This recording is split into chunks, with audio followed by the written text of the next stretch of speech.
3, 2, 1.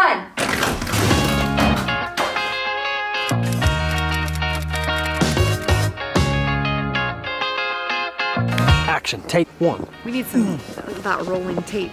Guess who's back? Back again. Welcome back to another episode of Grand Renovations, where we renovate an entire room for a budget of under $1,000. So in today's episode, we are going to be renovating our master bedroom for the third time. We have lived here for what, 6 years? Almost 6 years. So It seems like every 2 years, you know. Seems like we've done it. I get an itch. Well, it was a room. Then we remodeled it. Then we remodeled it again. And then again. And then today. So again. technically, wouldn't this be the 4th? Well, we didn't do the first one.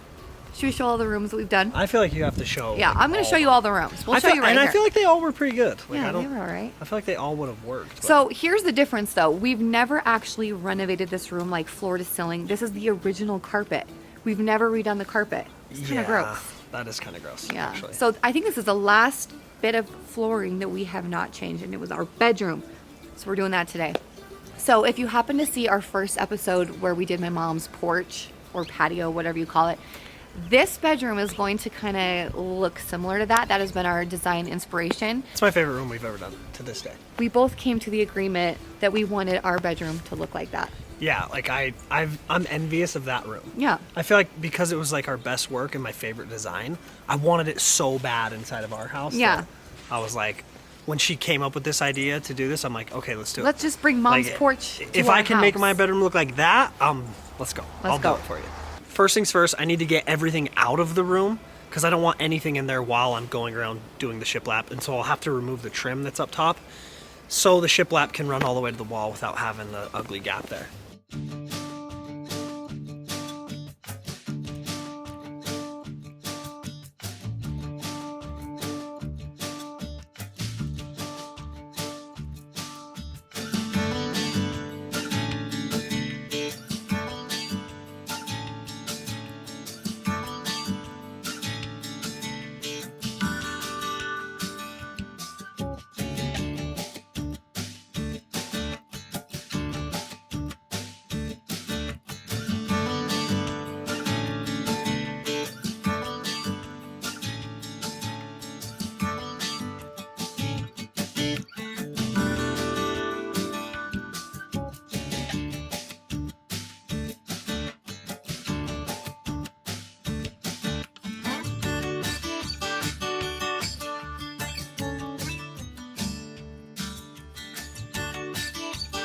That's the 6th one you brought in backwards, man.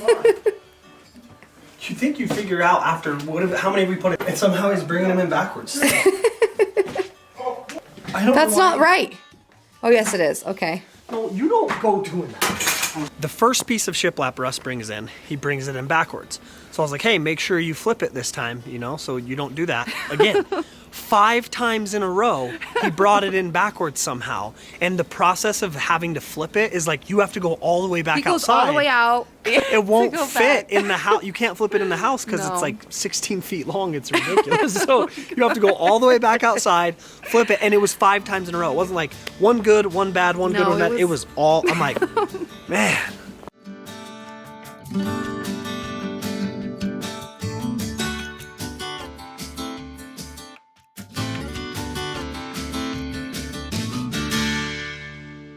So when it comes to designing the space, I always start with like my non-negotiables. I knew I wanted a shiplap ceiling. I knew I wanted beams. I knew I wanted a fireplace.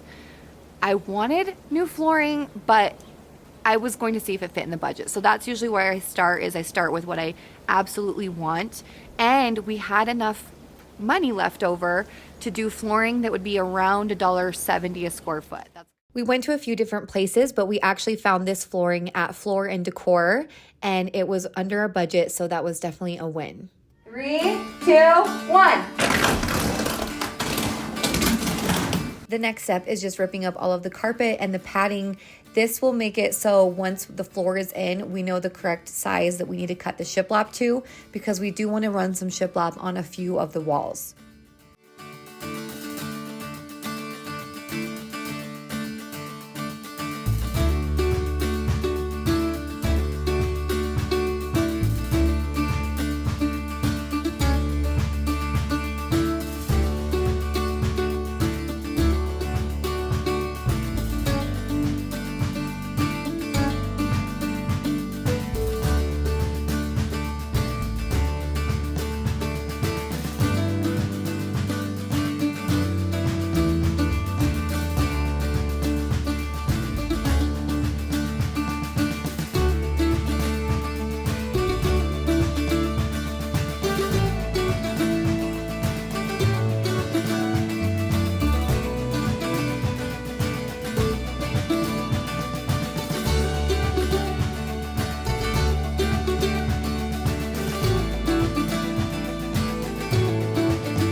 the greatest debate in the whole remodel was where we were going to put the fireplace. Oh, man. If we were going to do shiplap on the walls. So the Yeah. struggle with this was we kind of destroyed that back wall with pin nail holes and we had ripped off other trim. Remember there was like other trim on there?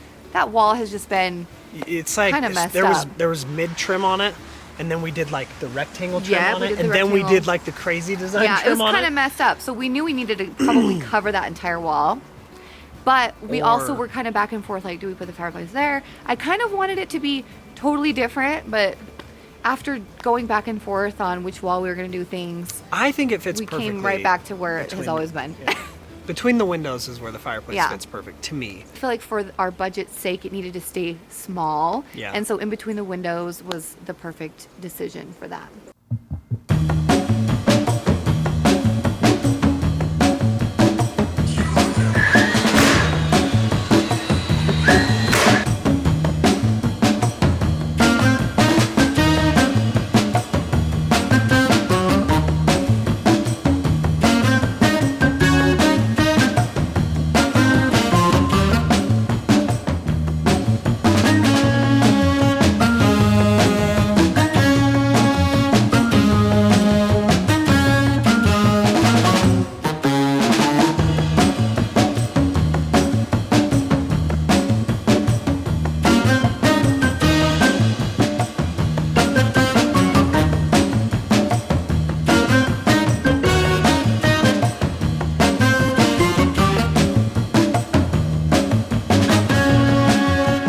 The next thing Thomas is going to build is the faux fireplace that will sit in between the windows. I wanted it to look like real stone, and I will show you the material and explain that here when it gets to that point. But I absolutely love how this fireplace turned out.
So if you happen to see the very first episode in our series, we actually use the same plastic stone. I ordered it off Amazon and each piece is $5. And it's just a really thin material. All we do is we put caulk on the back just to hold it in place, and then we stick it to where we need. And then Thomas will just puzzle everything together. It is really easy to puzzle. And then if you need to cut it, you just use a razor blade.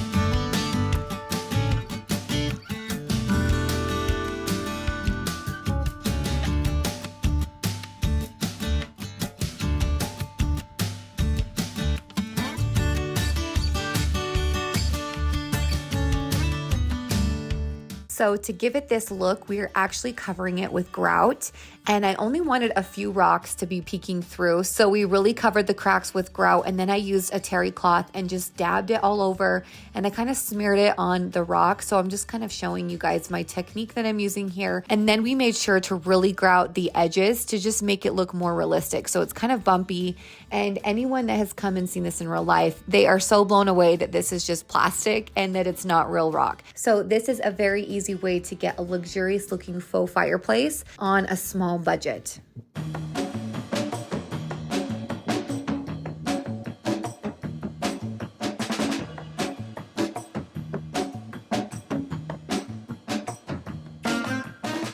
So to finish off the fireplace, I did a mantle and I built it out of pine board and then just dry fitted on there to make sure it was in the right spot. And then I used a 2x4 across the front and screwed it into the stud of the framing of the fireplace and mounted the mantle to the 2x4.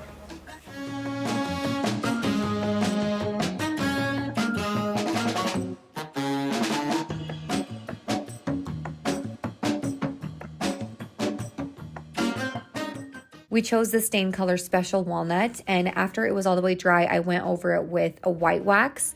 I feel like this just helped tone it down a little bit, made it look a little bit more natural. And I did the same thing to our beams. Once Thomas built the beams and brought them in after the stain was dry, I went over those with some white wax as well.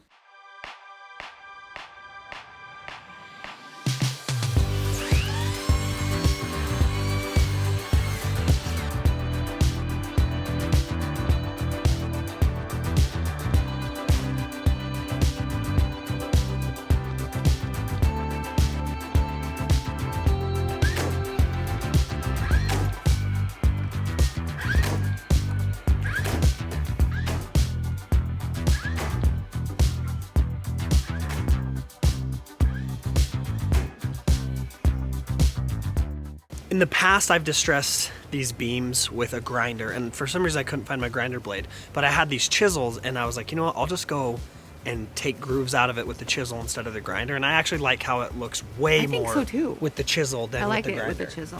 Yeah. So I just went, and there wasn't like a rhyme or reason to it or a pattern. I made sure nothing was symmetrical. I made sure no like rivet matched the other rivet, and then I just sanded it down with 220 to take like the slivers out of it, and it turned out great.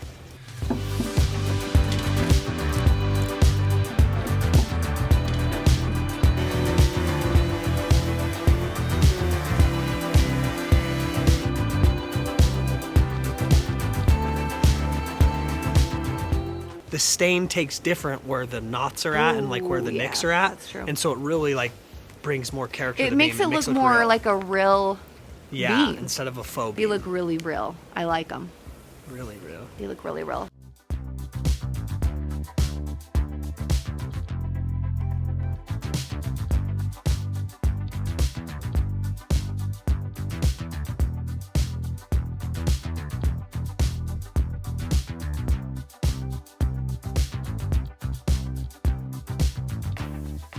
The last thing Thomas is doing is installing the curtain rods so that we can hang some curtains here off to the side of the windows. And I'm sure I'll be getting a lot of questions as far as where things are from. So be sure to check the description box, and I will try to link as many things as I can down there. But before I show you the after, I wanted to give you a quick reminder of what it looked like before so that you're able to see the drastic transformation that we were able to do on our budget of $1,000 or less.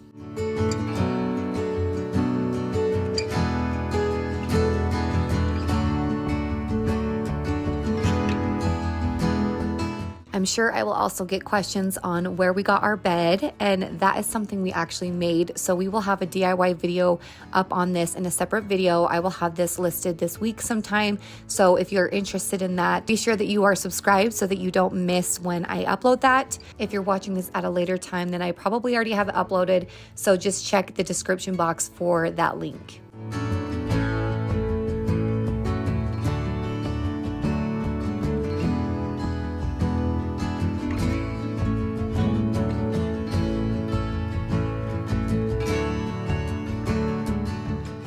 For the cost breakdown, our flooring was $223. The shiplap was a little less than $350. The fireplace materials were $285. The beams were $115, and that gives us a grand total of $973 for this makeover. We are so happy with how this turned out. This is definitely our favorite room in the entire house, and we're already wishing the rest of our house kind of had this vibe. We just love it so much. But thank you guys so much for watching. If you haven't yet hit that red subscribe button, make sure you do that, and we will see you guys in the next video.